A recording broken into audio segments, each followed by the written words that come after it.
je bénis le Seigneur de les avoir dans ma vie. Et je crois qu'une fois de plus ce soir, nous serons abondamment et immensement bénis par le Seigneur. Qui m'a dit Amen? Non, qui m'a dit Amen. Alors je nous prie encore une fois, si on peut être debout s'il vous plaît. Nous allons recevoir le révérend Emmanuel Batouambi. Alors qu'il est en train de monter, on m'aide à le recevoir.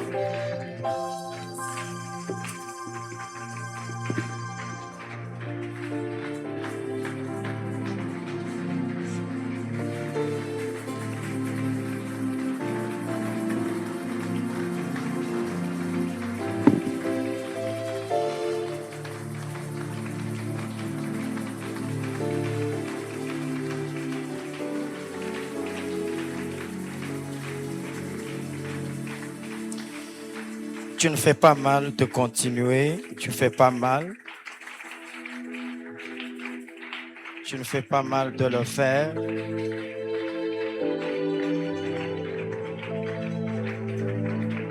Alors reste un peu calme un moment. Reste juste au calme un moment et incline ta tête en prière. Nous prions. Nous prions. Dieu de toute grâce, Elohim, Dieu de toute puissance, nous bénissons ton Saint-Nom, Seigneur, toi qui es le maître de toutes choses. Et ce soir, Seigneur, nous sommes réunis en ces lieux, Adonai, pas devant un homme, mais devant toi, Seigneur.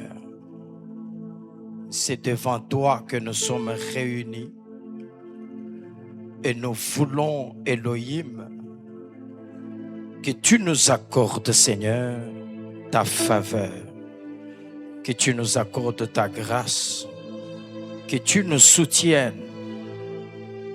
Adonai, Dieu puissant, tu connais, Seigneur mon Dieu, toi qui sondes les cœurs et le rare.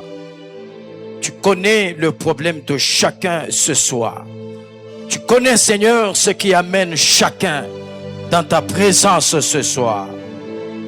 Nous voulons, Elohim, que toi, qui es la solution à tout genre de problème, que tu sois la solution, que tu sois la réponse et que tu te manifestes, Seigneur, particulièrement dans la vie de chacun, pour que la gloire te revienne.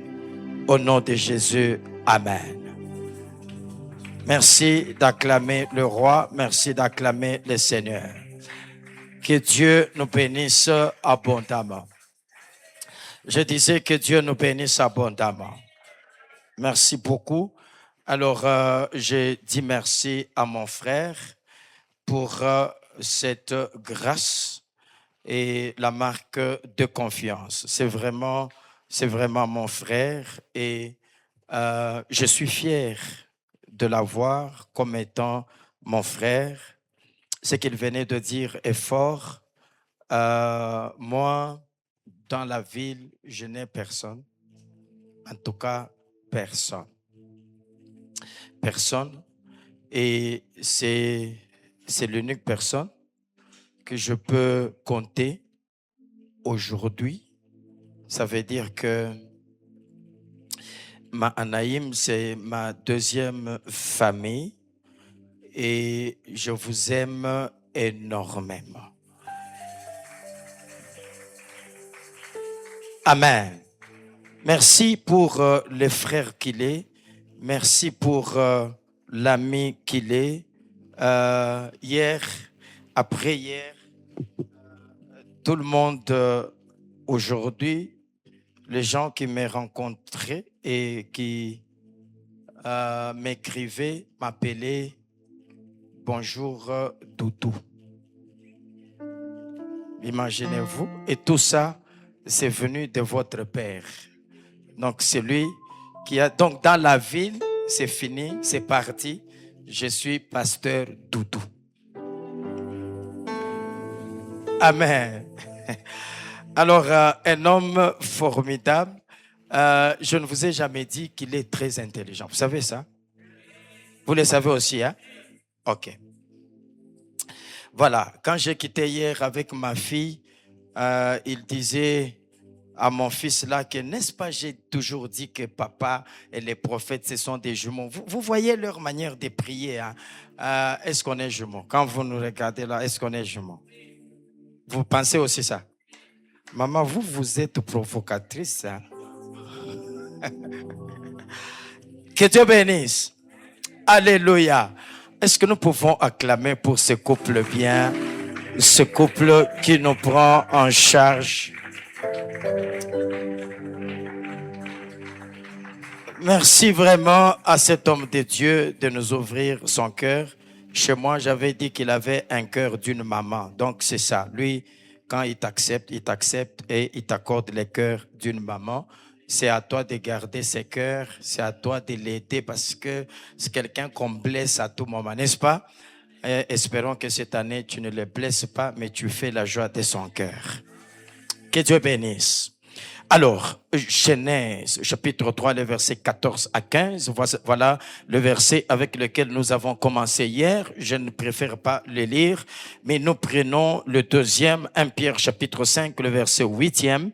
La Bible dit ceci: soyez sobres, veillez, votre adversaire, le diable, rôde comme un lion rugissant, cherchant qui il dévorera. Nous sommes assis et je prends 2 Corinthiens chapitre 2, le verset 11 que nous avons lu hier.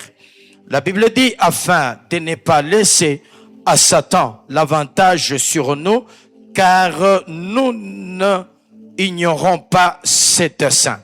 Mais maintenant, j'ajoute 2 autres écritures. Aujourd'hui, Ésaïe chapitre 61, le verset 1er et le verset 2e.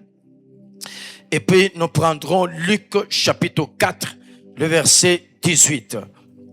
Ésaïe 61, le verset 1er et le verset 2e. La Bible dit, l'Esprit du Seigneur, l'Éternel est sur moi, car l'Éternel m'a oint pour porter de bonnes nouvelles aux malheureux. Il m'a envoyé pour guérir ceux qui ont les cœurs brisés, pour proclamer aux captifs la liberté et aux prisonniers la délivrance, pour publier une année de grâce de l'Éternel et un jour de vengeance de notre Dieu pour consoler tous les affligés. Le chapitre 4, verset 18, là c'est le livre de Luc. La Bible dit, l'Éternel, l'Esprit du Seigneur est sur moi, parce qu'il m'a oint pour annoncer une bonne nouvelle aux pauvres. Il m'a envoyé pour guérir ceux qui ont les cœurs brisés, pour proclamer aux captifs la délivrance et aux aveugles le recouvrement de la vue, pour renvoyer libres les opprimés et pour publier une année de grâce du Seigneur. Ensuite, il roula les livres, le remit aux serviteurs et s'assit.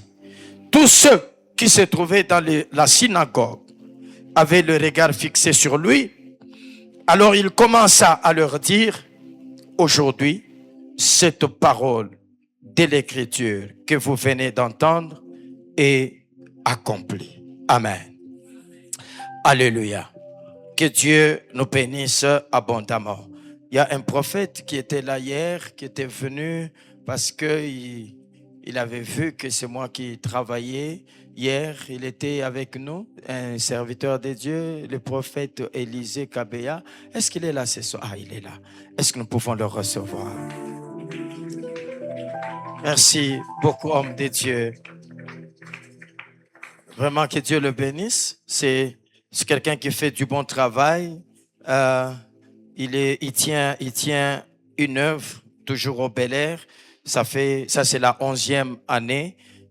J'ai toujours dit, commencer une année chrétien, la terminer chrétien, n'a jamais été facile. Ça fait pratiquement 10 ans et demi qu'il dirige une église et voir quelqu'un venir parce que quelqu'un d'autre est en train de prêcher, c'est aussi une marque d'humilité. Que Dieu nous bénisse. Alors, je serai en train de parler calmement. Peut-être aujourd'hui, nous n'allons pas trop sauter, mais je serai en train de parler calmement pour que nous puissions comprendre. Et je serai beaucoup plus en train de nager aujourd'hui dans mon sous-thème qui est les signes de la manifestation démoniaque dans la vie d'un croyant. Quels sont les signes qui montrent que ici, dans cette vie, il y a un problème? Quels sont les signes qui montrent que cette personne peut être combattue? Ce qu'il vit n'est pas naturel, mais ça vient peut-être d'une certaine influence qui n'est pas normale, mais qui est démoniaque. Et c'est là que la Bible dit par l'apôtre Pierre, parce que il faut qu'on comprenne certaines choses. Et certaines choses qu'on doit comprendre, c'est que si, très rapidement, je peux prendre les deux écritures que j'ai ajoutées aujourd'hui avant d'aller à 1 Pierre, que nous avons lu, le chapitre 5, verset 8e, Ésaïe prophétise en disant, l'Esprit du Seigneur est sur moi, car il m'a oint pour annoncer une bonne nouvelle aux pauvres, renvoyer libre les opprimés, amener la délivrance, donner le recouvrement des vues aux aveugles. Vous connaissez l'écriture, ça c'est Ésaïe qui prophétise ainsi. Et pendant qu'Ésaïe est en train de prophétiser, il est en train de parler de Christ parce que ce n'est pas lui qui devait réaliser cela, mais c'est Christ qui devait le faire. Et vous allez constater qu'en Ésaïe, il y a deux grandes choses dont Ésaïe est en train de parler. Et il dit, quand il apparaît, c'est pour publier une année de grâce du Seigneur. Et deuxièmement, publier un jour de vengeance. Ça fait deux choses. L'année de grâce et le jour de vengeance. C'est que il y a une année qu'on appelle l'année de grâce et il y a un jour qu'on appelle le jour de vengeance. Là, ça fait deux choses qu'Ésaïe, en Ésaïe 61, est en train de prophétiser. Mais maintenant, quand Christ apparaît dans les livres de Luc, la Bible dit, il entre dans le temple. C'est pour la première fois que Jésus fait la lecture dans le temple. Il entre dans le temple, il prend le rouleau et il commence à lire. Il a cherché là où c'est écrit Ésaïe 61. Il a commencé à lire. C'est ainsi qu'il dit, parce que c'est la répétition. Luc 4, 18, c'est la répétition d'Ésaïe 61. Donc tu peux écrire Ésaïe 61 égale Luc 4, 18. C'est comme ça qu'on comprend aussi les Écritures. Mais maintenant, dans sa répétition, Jésus prononce tout ce qui est prononcé, mais sur les deux choses majeures. Il dit, je suis venu avec l'Esprit du Seigneur qui est sur moi pour publier une année de grâce du Seigneur. Et puis, il ferme le livre, il le remet et il prend place. Mais les gens se posent des questions. Parce que Jésus a bien lu que ce verset-là dit publier une année du Seigneur et un jour de vengeance. Mais lui s'arrête sur publier l'année des grâces. Il ne prononce pas le jour de vengeance. Il laisse le jour de vengeance, mais il publie l'année des grâces. Il y a une raison. Ésaïe chapitre 63, le verset 4. La Bible dit que le jour de vengeance était caché dans mon cœur. Ah, je comprends. La première venue de Jésus, pour aller à la croix, il devait livrer la bataille avec l'ennemi. C'était pour publier l'année de grâce. Parce que aujourd'hui, nous sommes en train de traverser ce que nous appelons l'année des grâces. Cette année des grâces, c'est quoi? C'est une année, c'est un temps qui a commencé à la croix et qui s'arrêtera le jour de l'enlèvement. Dès que l'église quitte la terre, l'année des grâces s'arrête. Mais cette année de grâce a commencé à la croix. C'est que la croix a engendré ce qu'on appelle l'année des grâces. Si la croix est la maternité de l'année des grâces, je prie que cette année tu vives la grâce. T'as pas compris. Je prie que la croix déverse la grâce dans ta vie. Amen. Alléluia. Non, écoute, que Dieu te fasse grâce. Là où tu as trop transpiré cette année, que Dieu te fasse grâce. Là où tu t'es trop battu et ça n'a pas marché, que cette année Dieu te fasse grâce. Pendant que tu ne dis pas Amen, je vois Marie dire Amen. Parce qu'au 6e mois, l'ange arrive chez elle et l'ange lui dit, toi, tu as trouvé grâce. Cette année, trouve grâce au nom de Jésus. Je répète, cette année, trouve grâce au nom de Jésus. Regarde, Joseph a trouvé grâce, même alors qu'il était vendu comme une marchandise. Mais quand Potiphar le voit, la Bible dit, il a trouvé grâce aux yeux de Potiphar. Cette année, il y a un Potiphar aux yeux de qui tu trouveras grâce. Qui m'a dit Amen, qu'il trouve grâce. Amen.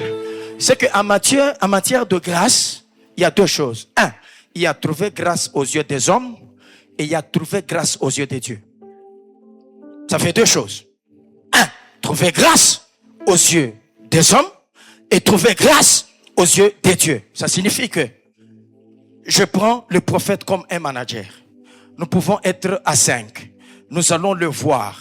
Nous cherchons un poste. Tu passes, il te regarde, il te dit viens demain. Un autre vient, il le regarde, il dit viens après-demain. Un autre, le troisième vient, il le regarde, il dit mets-toi là-bas. Je te prends. Ça veut dire celui-là a trouvé grâce à ses yeux. Les autres n'ont pas trouvé grâce. Voilà pourquoi leur rendez-vous a été renvoyé ou ramené à demain et à après-demain. Cette année, on ne te ramènera pas à demain. Mon Dieu, je répète encore, cette année, on ne te ramènera pas à demain. Si tu cries fort Amen, trouve grâce aux yeux des hommes. J'ai dit cette année, trouve grâce aux yeux des hommes. Que Dieu bénisse. Bien-aimé, la vie c'est ça. La vie c'est ça. Quand vous parlez de Joseph, Joseph n'a fait que trouver grâce. Il n'a fait que trouver grâce. Il arrive chez Potiphar, il trouve grâce aux yeux de Potiphar. On le chasse, il va en prison. La Bible dit, même en prison, il a trouvé grâce aux yeux du responsable de la prison, mon Dieu. Même en prison, il a trouvé grâce. Il a trouvé grâce.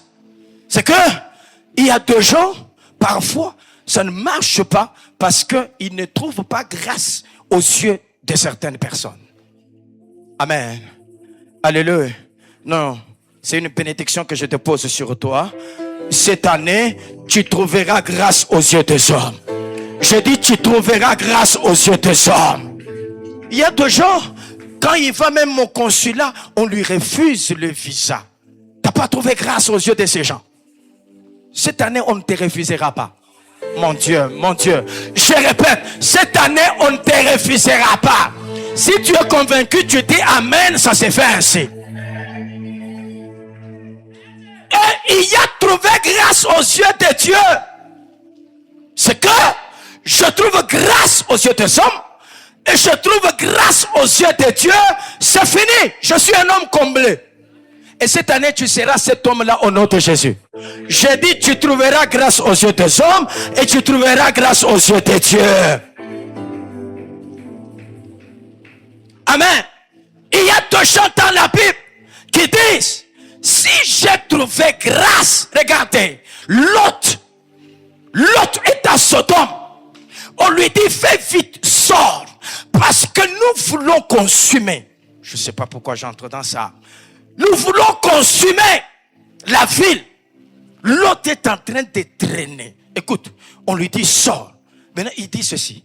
Si j'ai trouvé grâce à tes yeux, permets que j'aille me réfugier dans cette montagne-là. On lui dit, vas-y. Ça veut dire, Dieu lui dit, oui, tu as trouvé grâce à mes yeux et ce que tu demandes, je te l'accorde. C'est que quand on trouve grâce aux yeux de Dieu, Dieu nous donne les désirs de notre cœur. Je bénis quelqu'un ce soir.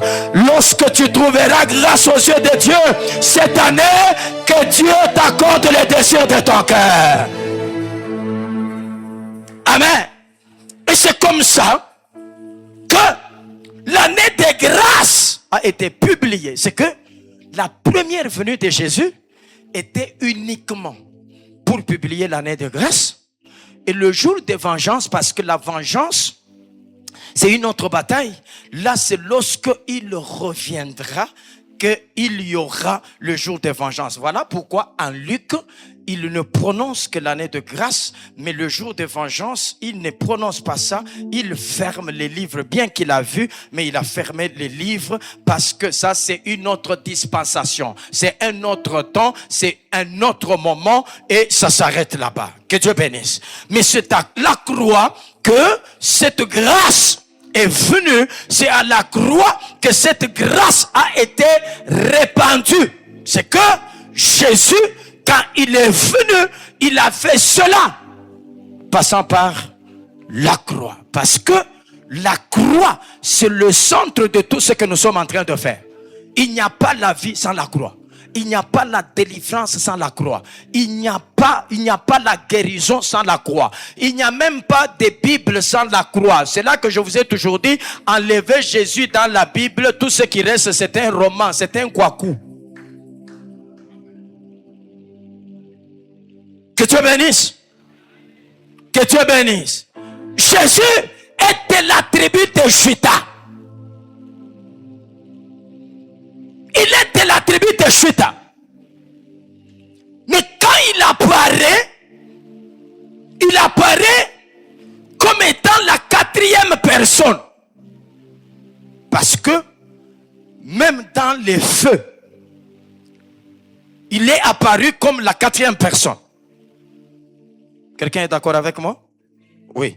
Ça veut dire que la loi est venue, la loi ne nous a pas sauvés. Les prophètes sont venus, les prophètes ne nous ont pas sauvés. Les psaumes sont venus, les psaumes ne nous ont pas sauvés. Jésus vient comme étant le quatrième. Et quand il vient comme le quatrième, c'est lui qui sauve. Regarde maintenant ce qui se passe. Goliath est là. Goliath est là. Les gens cherchent la délivrance. Israël est dans l'humiliation. On cherche quelqu'un qui peut relever les défis. Mais là, devant Goliath, il y a 3 frères de David qui sont là. Chaque jour, pendant 40 jours, ils ne font rien. David arrive comme le quatrième. Quand David arrive comme étant le quatrième, il pose la question, celui qui va les terrasser, qu'est-ce qu'on va lui donner? On lui dit, on lui donnera la fille du roi, il sera le gendre du roi. Il dit, voilà, je dois me battre. Mais il ne sait pas comme étant le quatrième parce que les 3 premiers étaient faibles, ils n'ont rien fait. Regarde, là où la loi n'a rien fait, Christ a la capacité de faire. Là où les prophètes ne t'ont pas sauvé, Christ, lui, il est allé à la croix pour te sauver. Que Dieu bénisse. C'est ainsi que, quand il veut s'avancer pour attaquer Goliath, Saül l'appelle. Saül lui dit, non, attention, tu es un enfant. Tu es un enfant. Tu ne peux pas te battre. Alors, il doit donner son témoignage. Il dit, attention. Roi, lorsque j'étais en brousse, en train de paître les troupeaux, qu'est-ce qui est arrivé? Quand un lion venait, suis-moi, je sais où je t'amène, n'est-ce pas? Voilà. Quand quand un lion venait enlever une brebis, moi je courais, je l'attrapais, je l'ai frappé et j'arrachais la brebis de sa gueule. Ça c'est qui? C'est David qui fait ça. Mais regardez, ce David-là qui fait ça, c'est Jésus de Nazareth. Pourquoi? Parce qu'en réalité, le lion qui vient arracher la brebis, c'est le diable. Souvenez-vous que la Bible dit, soyez sobres. Votre adversaire rôde comme qui? Comme un lion. Hein? Il est comme un lion. C'est toi la brebis. Quand il vient arracher la brebis, Christ ne reste pas calme. Christ doit courir. Il attrape ce lion-là. Il le frappe. Et puis il arrache la brebis. Ça s'est fait à la croix. C'est pourquoi on parle du rachat. Nous avons été rachetés à la croix. C'est qu'à la croix, Christ nous a arrachés de la gueule du lion. Amen. Alléluia. Dis à quelqu'un, je suis racheté. Dis encore, je suis racheté. Et la Bible dit, faites attention. Soyez sobres. Ah, il dit, quand les lions venaient, je les frappais. C'est que, à la croix, tout ce que Christ a fait, c'est frapper le diable, arracher le pouvoir, il l'a laissé vivant. Aujourd'hui, le diable est vivant. Le diable, Jésus n'a pas tué le diable. C'est pour cette raison, quand David lance sa pierre, Goliath tombe. C'est un temps. Le deuxième temps, il doit courir pour faire quoi? Couper la tête. C'est un autre temps. C'est que le diable, jusque ce soir, il est vivant. Jésus n'a pas tué le diable. C'est pour cette raison, à la croix, il l'a frappé, mais l'apôtre Pierre dit, faites attention. Il est là. Il rôde comme un lion rugissant. Il cherche qui dévorer. C'est que il n'est pas mort. Il est vivant. Si tu ne comprends pas ça, tu comprendras que la mort de l'agneau en Égypte n'a pas tué Pharaon.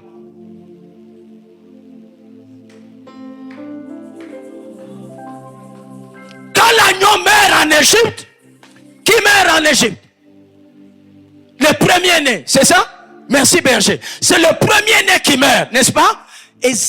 Genèse 49, le verset 3, la Bible dit que les premiers-nés, c'est la vigueur, c'est la force, n'est-ce pas?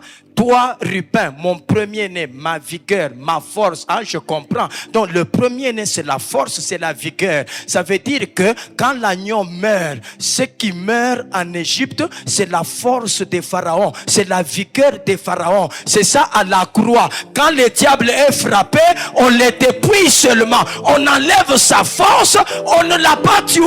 Pharaon va mourir à la mer Rouge. Ce n'est pas aujourd'hui. Quand Christ reviendra, c'est alors que Satan mourra. C'est pour te dire que le combat spirituel ne s'arrêtera jamais. Jusqu'à ce que Christ revienne. Qu'on ne te trompe pas. Qu'on ne te trompe pas. Vite Aïta Ishak. Nous combattrons jusqu'à ce que Christ reviendra. Parce que le diable est vivant jusque ce soir. Peut-être toi tu vas mourir, tu vas les laisser vivants. Amen. Oh, alléluia. Quelqu'un me comprend? Jusque là on se comprend, hein? Que Dieu bénisse. Acclame le roi.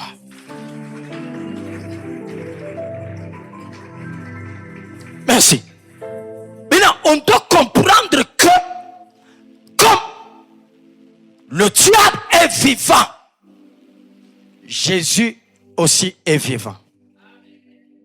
Non, Jésus est vivant. Je disais que Jésus est vivant. Pendant que tu ne dis pas Amen, hein, moi je vois Jacob dire Amen. Pourquoi Jacob dit Amen? Parce que Ésaü avait dit à Jacob, bientôt, Isaac notre père va mourir. Je t'aurai au deuil de notre père. Mais regarde, Isaac c'est Christ. Ésaü là c'est l'image du diable. Le diable attend que Jésus meure pour qu'il puisse nous avoir, nous les Jacob. Mais il ne nous aura pas parce que nous avons un Jésus qui ne meurt pas, mais qui est éternel. Et tant que Jésus... dis avec moi, il est vivant. Voici encore, il est vivant. Voici encore, il est vivant. Parce qu'il est vivant, aucun Ésaü ne te touchera. Je répète encore, parce qu'il est vivant, aucun Ésaü ne te touchera. Si tu m'ajoutes un bon amen, aucun Ésaü dans ta famille ne te touchera. Aucun Ésaü dans ton quartier ne te touchera. Aucun Ésaü en route ne te touchera. Aucun Ésaü dans l'entreprise ne te touchera. Aucun Ésaü ne te fera du mal. Ajoute un amen, que Ésaü s'éloigne. Amen. Alléluia. Le diable est vivant. Jésus est vivant. C'est ainsi que tu dois comprendre maintenant. Pour combattre l'homme, le diable utilise 3 grandes actions. 3 grandes actions que le diable utilise pour combattre l'homme. La première, 3 grandes actions que le diable utilise pour combattre l'homme. La première, c'est l'oppression. L'oppression. La deuxième, c'est l'obsession. Quand je parle de l'oppression, je vois l'oppression satanique. Et quand je parle de l'obsession, je vois l'obsession satanique. Et la troisième action, c'est la possession satanique. La possession. Donc nous avons l'oppression, nous avons l'obsession et nous avons la possession. Voilà les 3 grandes actions majeures que le diable utilise pour combattre l'homme sur la terre. Ces 3 grandes actions compliquent la vie de gens sur la terre. Et je ne crois pas à l'évangile. Je ne sais pas le prophète. Je ne crois pas à l'évangile selon lequel quand on est né de nouveau, tous les liens sont tombés, on ne peut plus être combattu. C'est un évangile prêché. Ici au Congo, ailleurs, moi je ne crois pas en ça. Moi je crois que tu peux avoir accepté Jésus comme Seigneur et Sauveur. Tu es enfant de Dieu, mais tu es combattu et qu'il y a des liens qui te réclament. Il y a des liens qui te poursuivent. C'est pour cette raison, en parlant de manifestation, si je peux un peu sauter et puis revenir, parlons de l'hérédité. Parce que l'hérédité, c'est que il y a 2 choses que nos parents ont vécues et que nous voyons ces mêmes choses dans nos vies. Il y en a qui ne croient pas en ça. Ils ne croient pas que quand ton père a été polygame, ce lien-là te réclamera. Il y a 2 choses telles que ta mère, avant peut-être de se marier, on l'avait engrossé. Et puis, lorsque les enfants viennent au monde, vous voyez que soit l'aîné, si c'est une fille, la même chose se répercute sur elle. Ça, c'est déjà un signe que cette personne est en train de vivre la vie que sa mère a vécue. Il y a 2 choses que ton père a vécues et que lorsqu'on te regarde peut-être, ton père père était ivrogne. C'est ce que tu es. Tu sens que tu n'as pas fourni des efforts pour que cela te colle. Mais tu te retrouves dans ça. Parce que tu as hérité. Le sang que tu as, c'est le sang de ton père. Le sang que tu as, c'est le sang de ta mère. C'est pour cette raison. C'est pour cette raison. Ceux-là qui prêchent que les liens de mon père ne peuvent pas me réclamer. Qu'ils me prouvent que lorsque j'ai accepté Jésus comme Seigneur et Sauveur, mon sang est devenu le sang de Jésus. Comme si on te fait le test d'ADN, ça va écrire Jésus.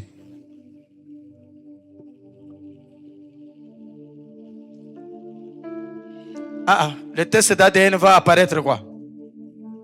Ça va apparaître Jésus. Ça apparaît quoi? Hein? Prenons Actes des Apôtres chapitre 8. Actes des Apôtres chapitre 8. Quelqu'un peut me lire? Avec un micro? Il y a quelqu'un pour que je puisse aller vite? Actes des Apôtres chapitre 8, le verset 20.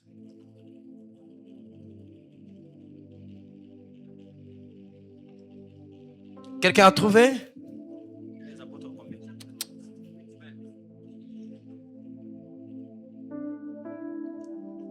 Actes des Apôtres, chapitre 8. Oui. Le 20e verset. Oui. Mais Pierre lui dit, oui, que ton argent périsse avec toi, oui, puisque tu as crié que le don de Dieu s'acquérait à prix d'argent. Oui. Il n'y a pour toi ni part, ni lot dans cette affaire, oui, car ton cœur n'est pas droit devant Dieu. Oui. Répands-toi donc de ta méchanceté et prie le Seigneur pour que la pensée de ton cœur te soit pardonnée, oui, s'il est possible. Uh-huh. Car je vois que tu es dans un fiel amer et dans les liens de l'iniquité. Et tu es dans les liens de quoi? De l'iniquité. Il est dans les liens, n'est-ce pas? Ici, il s'agit d'un certain Simon qui était magicien. Il s'est repenti, n'est-ce pas? Il s'est repenti. Il est baptisé. Mais quand il voit Pierre en train de prier sur les gens qui reçoivent les dons, il prend l'argent, il donne. Il dit, donnez-moi aussi ce don-là. Pierre lui dit, je vois que tu n'es pas encore délivré. Mais il a cru, il est né de nouveau, il est baptisé. C'est que un chrétien peut être combattu par les liens. Il peut être combattu. Bien-aimé, arrêtons la distraction, cherchons Dieu. Nous avons besoin que Dieu nous délivre afin que certaines choses avancent. Il y a des gens, la vie n'évolue pas parce qu'il y a certains liens qui sont en train de les bloquer. Tout n'est pas naturel. Tu ne souffres pas parce que tout est naturel. Tu ne souffres pas parce que Dieu veut que tu souffres. Il y a d'autres souffrances qui sont, oui, l'origine n'est pas normale. L'origine n'est pas naturelle. Et là, il faut chercher la délivrance. Il faut chercher la délivrance. Et c'est très important. Et ce soir, on va prier.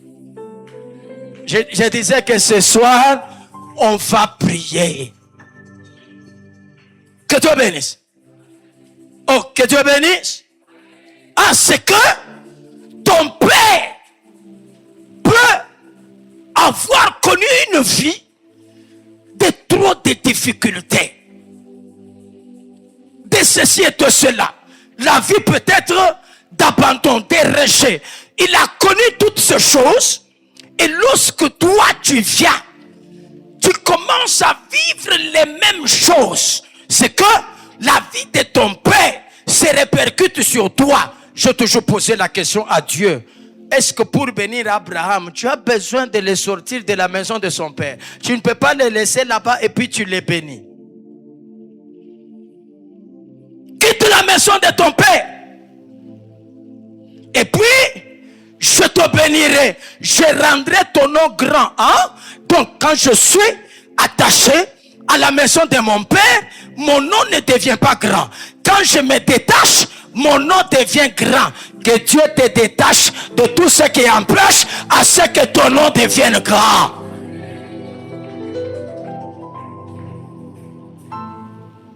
Que Dieu bénisse. Attends qu'il y a l'oppression, l'obsession et la possession comme étant trois actions majeures que les diables utilisent pour combattre la vie sur la terre. Trois actions majeures. Maintenant, écoute, parlons de l'oppression. C'est quoi l'oppression? C'est quoi l'oppression? Lorsque on parle de l'oppression satanique, c'est que le diable ou l'ennemi combat la vie d'une personne, mais à partir de l'extérieur. C'est-à-dire, il est en train de détruire les domaines de la vie de cette personne qui font son bonheur.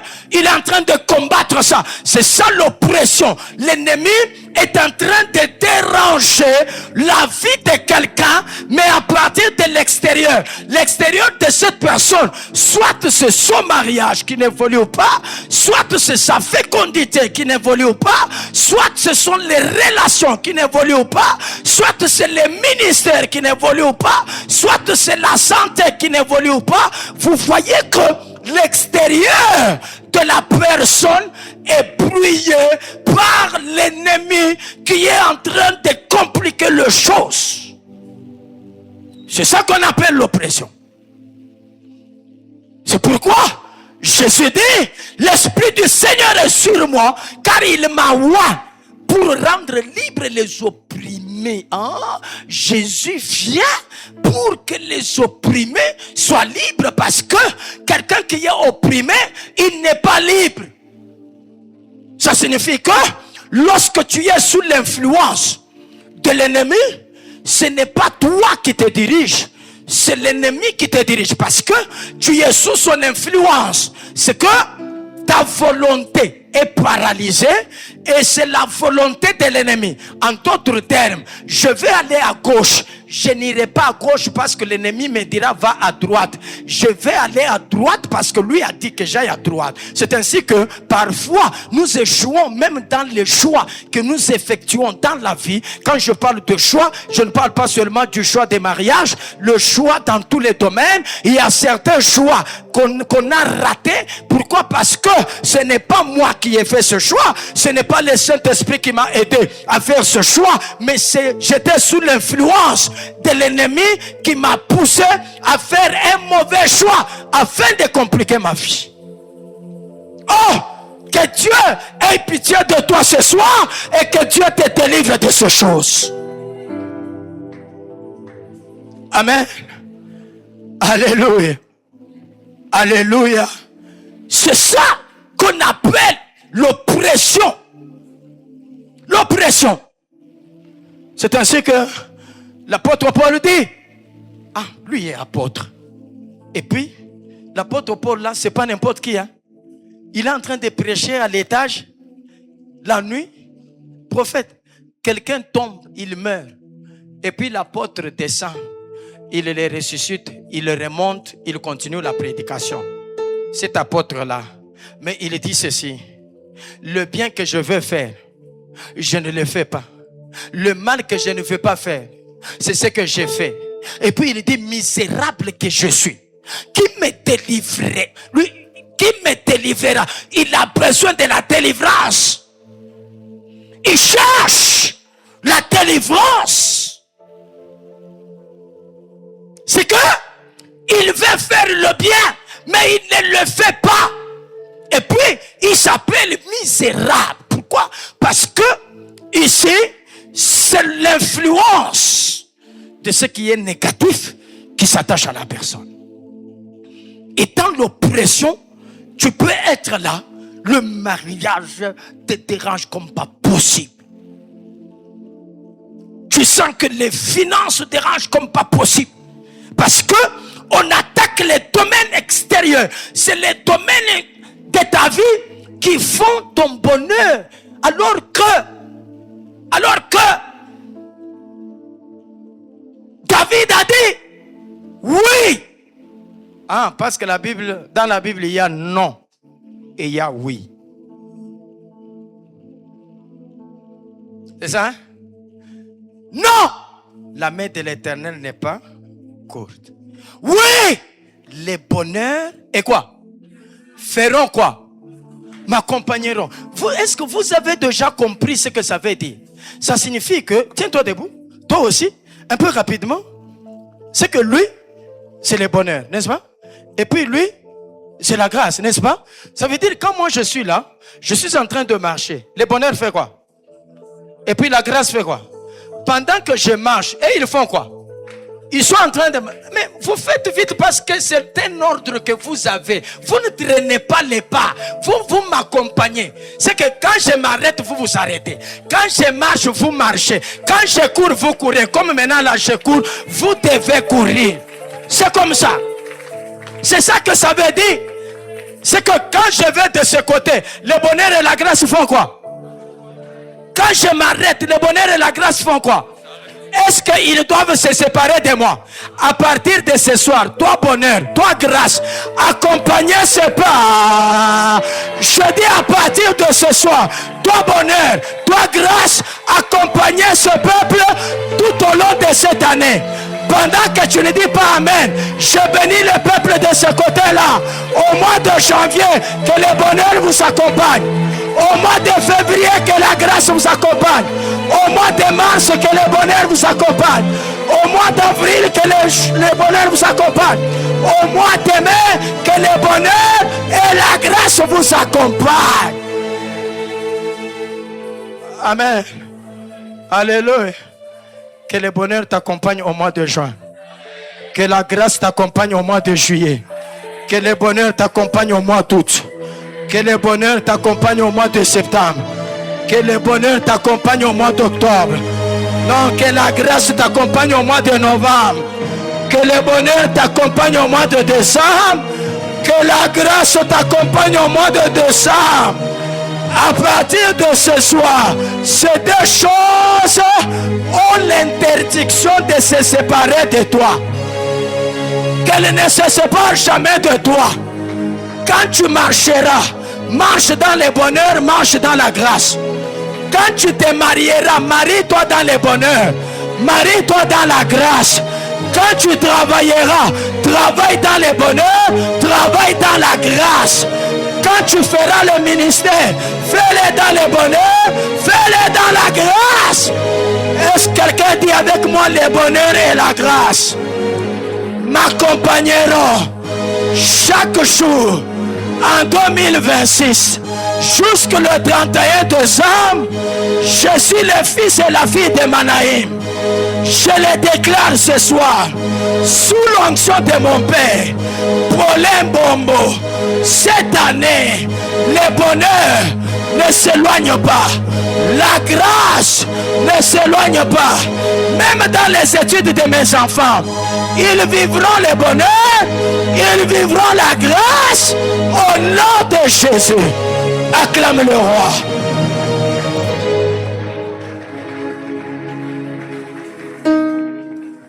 Amen.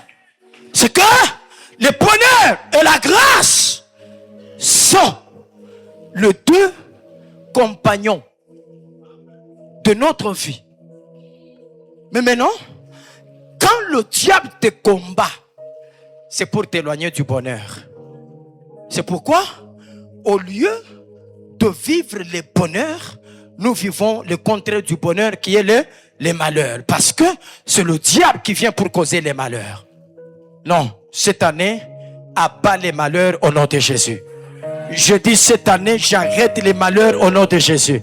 Et d'ailleurs, la Bible dit, la détresse ne paraîtra pas deux fois. S'il y a deux choses que tu as connues l'année passée, cette année, j'arrête la répétition de tout ce qui est négatif au nom de...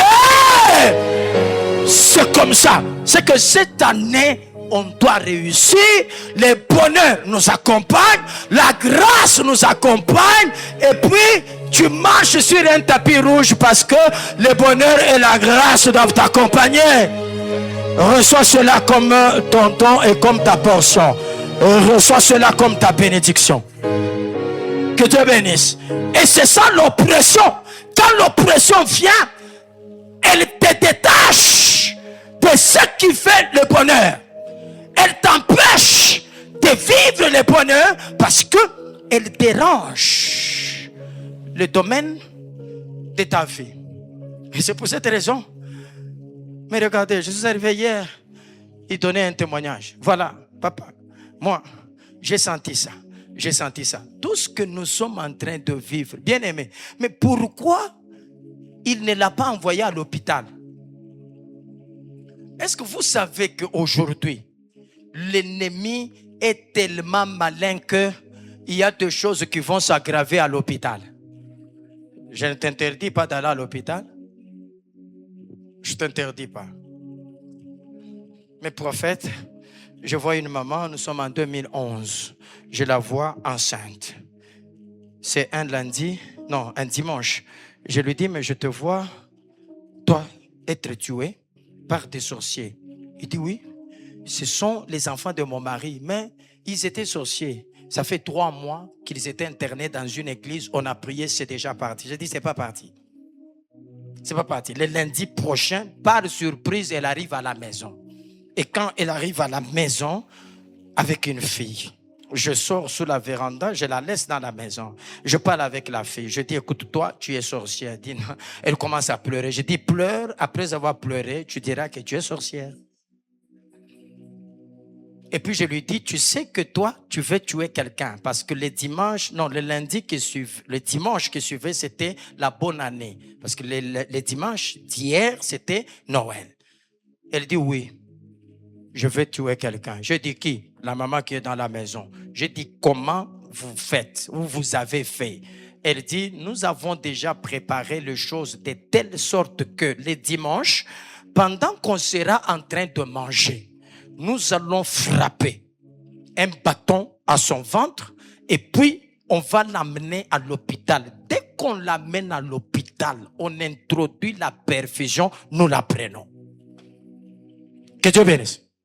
J'ai dit, ah bon? Donc vous êtes tellement avancé que maintenant vous travaillez avec l'hôpital. Moi j'ai vu dans la cure d'âme une fille, je priais pour une dame qui n'avait qu'un enfant, elle a fait 6 ans sans autres enfants. Quand je prie, c'est la petite sœur de son mari qui a fait ça. Elle m'a dit, je sens que je dois libérer. J'avais coupé son bagne de règles, permettez-moi. Je dois remettre ça. Papa, elle amène un morceau comme ça, avec un comprimé de paracétamol. Je dis, mais ce comprimé, c'est quoi? Elle dit que non. Ce comprimé, nous l'avons dans la sorcellerie. Si quelqu'un chez nous est malade, il prend les médicaments. Nous, on tourne le nôtre ici. Ce que lui prend là, ça ne lui fait rien.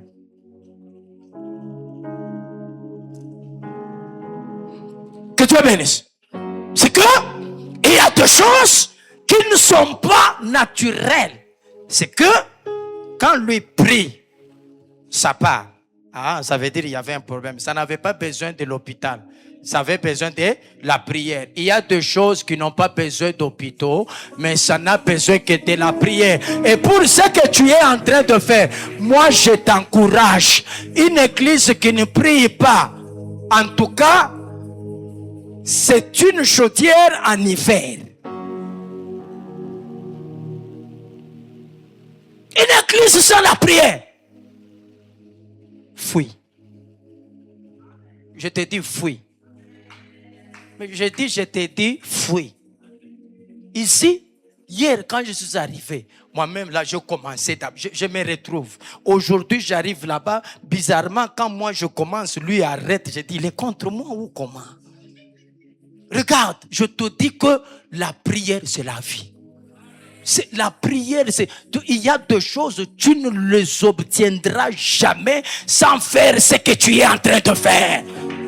Oui, n'accepte pas que ta vie, tu vois les années en train de se passer, les années en train de s'avancer, les années en train de partir, et puis qu'on te dise que non, les liens n'existent pas parce que tu as déjà donné ta vie à Jésus. Attention, cherche Dieu.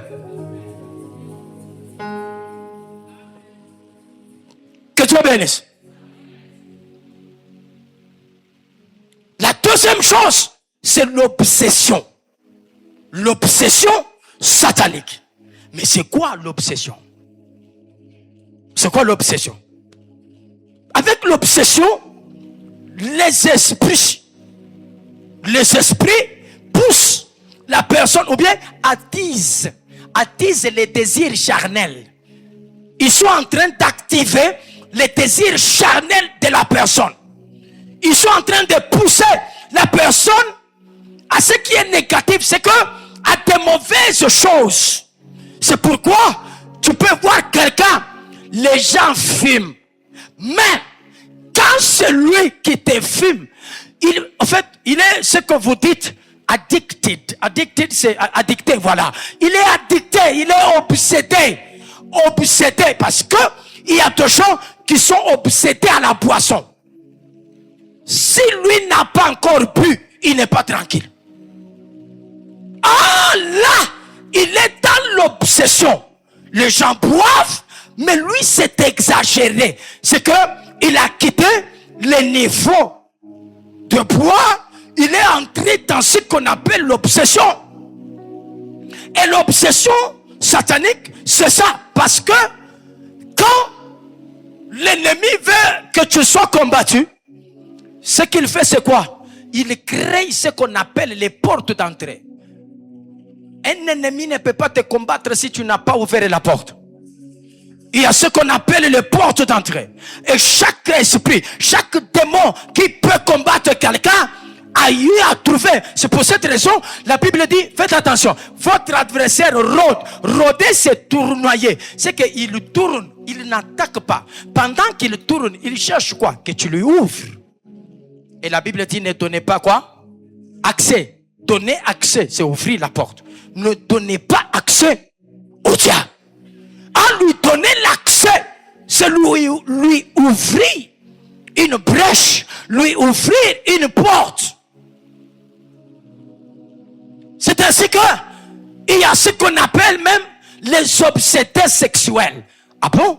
Quelqu'un, regarde, permettez-moi, tu peux avoir couché avec un homme ou une femme qui avait cet esprit-là d'impudicité. Depuis que toi, tu as eu à le connaître, c'est fini. C'est resté sur toi. Il t'a communiqué parce que il y a des esprits qui se communiquent. Il y a des esprits qui se communiquent. C'est que depuis que tu as fait ça, tu n'es plus toi. Tu sens que c'est même ça le signe qui montre que je n'étais pas comme ça. Comment depuis tel moment ma vie a changé? Je ne suis plus tranquille. Quand je ne bois pas, parce qu'il y a même des gens, dès que tu t'attaches à quelqu'un, la Bible dit, faites attention parce que les mauvaises compagnies corrompent de bonnes mœurs. Je n'étais pas comme ça, mais depuis que j'ai fait telle chose, c'est pour cette raison, vous savez, même quand on parle des cures d'âme, la cure d'âme n'est pas obligatoire. Jamais. La cure d'âme, c'est pas comme aujourd'hui à l'église. Oh, Mungu anasema, il faut upite kwa cure d'âme. Mungu akwambia upite kwa cure d'âme. Avant, cure d'âme ni wewe moyo. Ça veut dire que toi-même tu peux, prophète. Permettez-moi. Je suis en Suisse. Je vois dans une église où il y avait une étude avec 10 blancs. Une jeune fille de 25 ans, pendant qu'ils sont en train de débattre, elle dit ceci. Moi, je prenais la drogue. Et puis, j'étais dans un milieu de gens avec qui je prenais. Mais quand j'étais venu, le pasteur Marc a prié pour moi, j'ai abandonné. Mais la semaine ici, je me suis retrouvé dans ces milieux-là. Je me suis drogué. J'ai compris que je dois éviter ces milieux-là. Et puis, ça ne choque personne. C'est à l'église. Mais ici, chez nous, quelqu'un peut faire ça? Non. Ça, il faut, pasteur. Alors, Nicolas Mamboakotopo. Non, regarde, la vie chrétienne est personnelle d'abord. Elle est personnelle. Ta vie telle qu'elle est là, ne regarde pas le voisin. Quand nous quittons ici, chacun est seul. Chacun est seul. Chacun est seul. Quand tu souffres seul. C'est pour cette raison, quand tu as besoin de pollen bombo, ça ne te concerne que toi. Ne viens même pas à l'église pour tes amis. On ne vient pas à l'église pour les amis. Il y a des gens, il était bien, mais c'est l'église qui l'a influencé. Oh, nani, ouais, on a fait, attention. Fais attention. Regarde, ici, là. Ne sois pas comme, oh non, voilà, moi, je vais servir tous les ans. Aka, toi, tu es chef de discipline ou comment?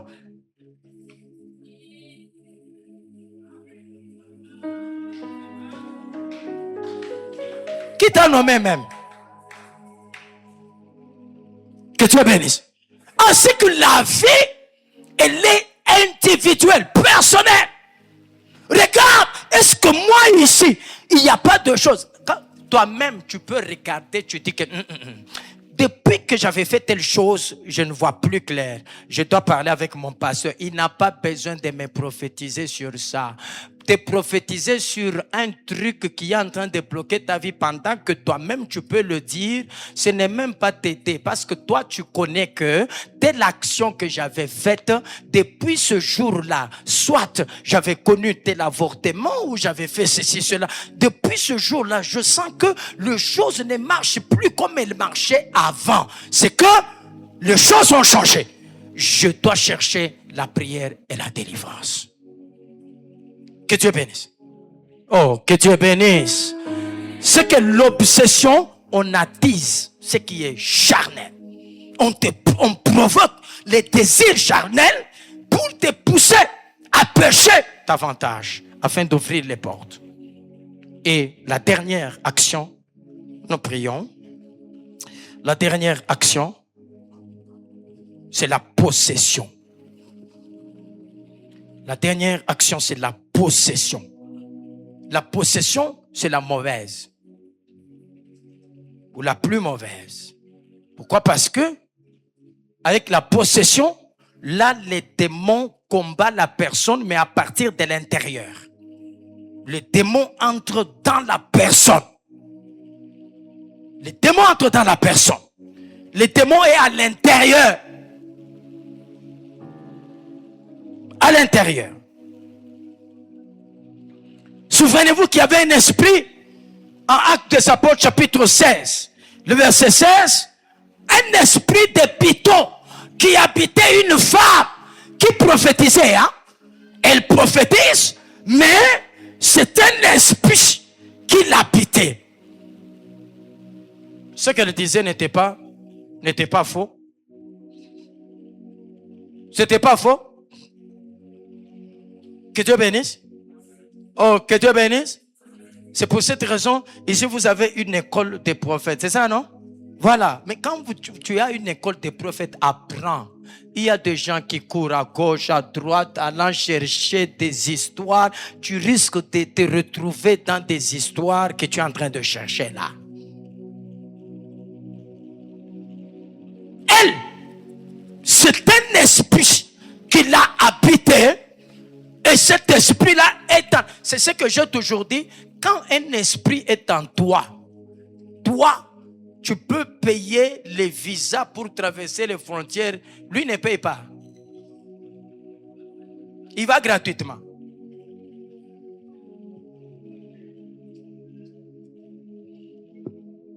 Amen. Et puis il y a des combats qu'on ne fuit pas. Les combats, on ne les fuit pas, on les affronte. Et puis, on les gagne. Parce que cette année, tu vas gagner. Parce qu'il y a des gens qui pensent, Congo, boulot, je bon appétit. Il faut que je puisse fuir. Hein? Je vais en Zambie. Tu penses que les démons qui te combattaient au Congo, il ne va pas traverser la frontière.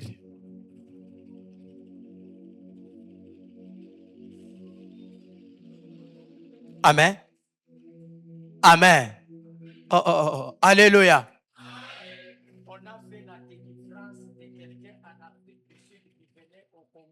C'était les démons. C'était les démons du Congo.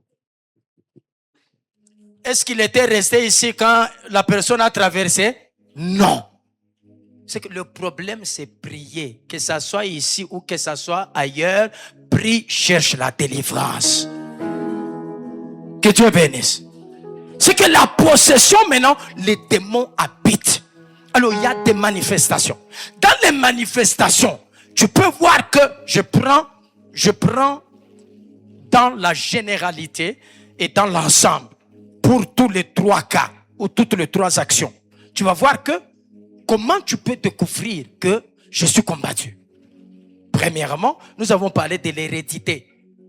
Il y a les parents, certaines maladies qu'ils ont connues, au diabète, ceci et cela. Tu vois que ça se répercute sur les enfants. C'est que ce qui était sur eux est sur nous. Nous devons chercher la délivrance. Et moi, je prie que ta vie ne ressemble pas à la vie de ton père sur les plans négatifs. Ah, si tu me donnes un bon amen, sois libéré de tout ce qui a combattu ton père. Je dis, sois libéré de tout ce qui a combattu ta mère.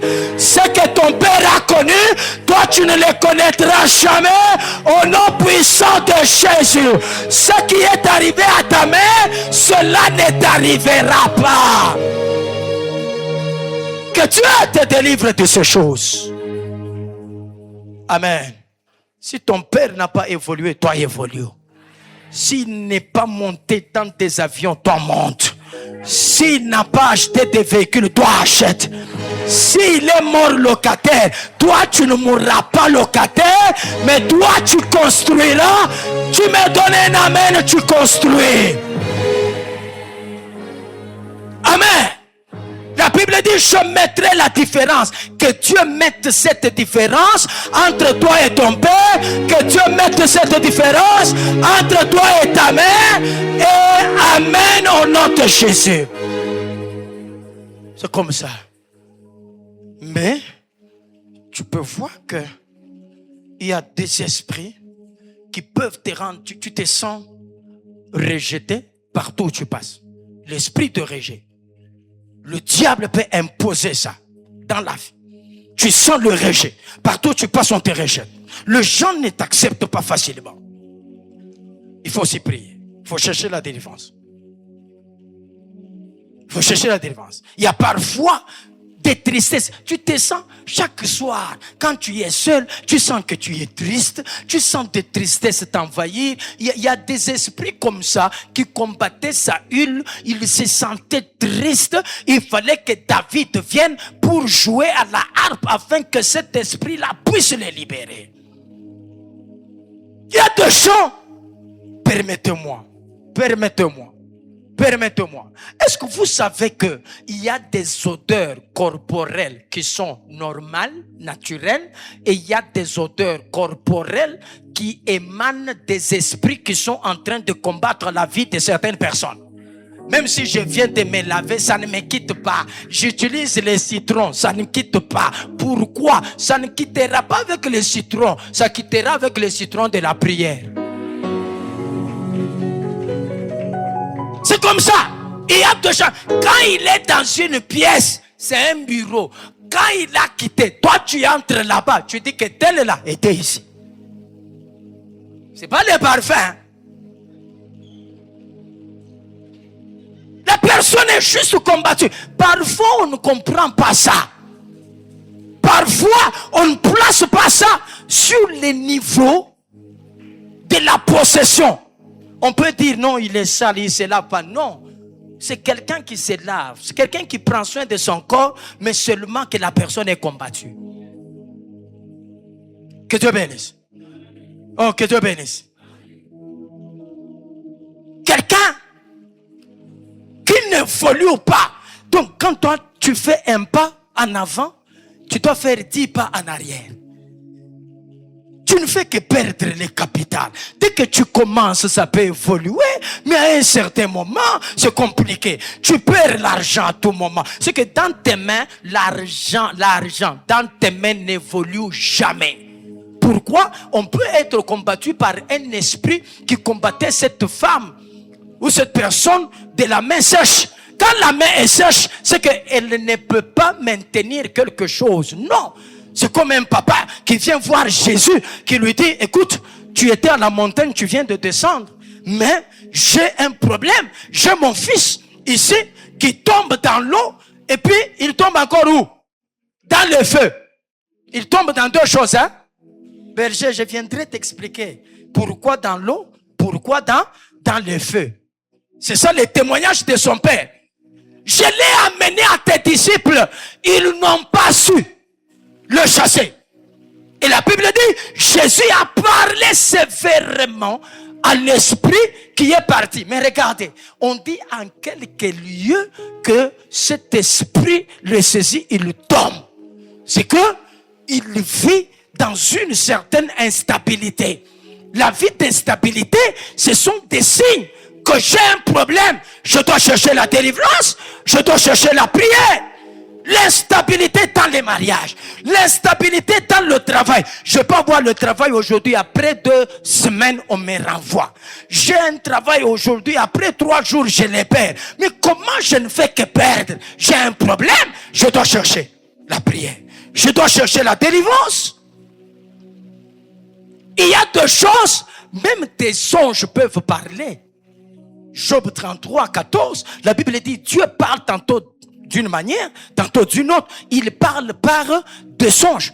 Quand l'homme est livré au profond sommeil, il nous donne des avertissements. Bien-aimé, Dieu par les songes te donne des avertissements.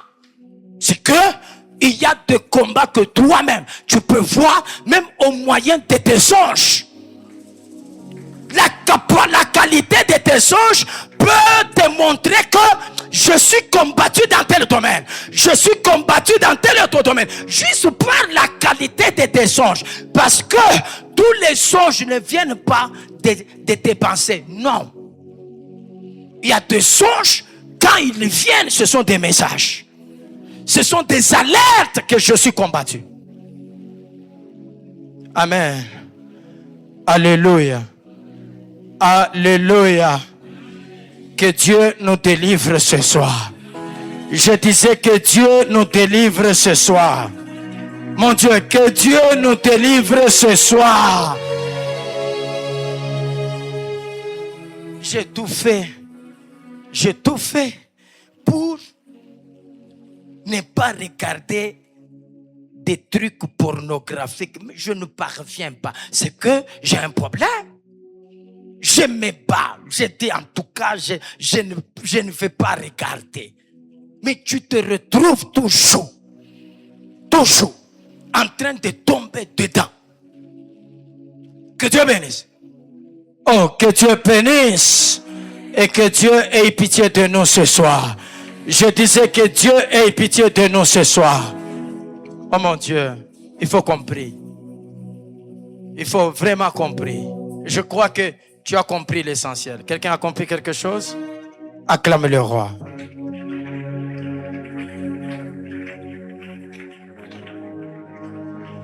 Amen. Cet homme de Gadara, il part.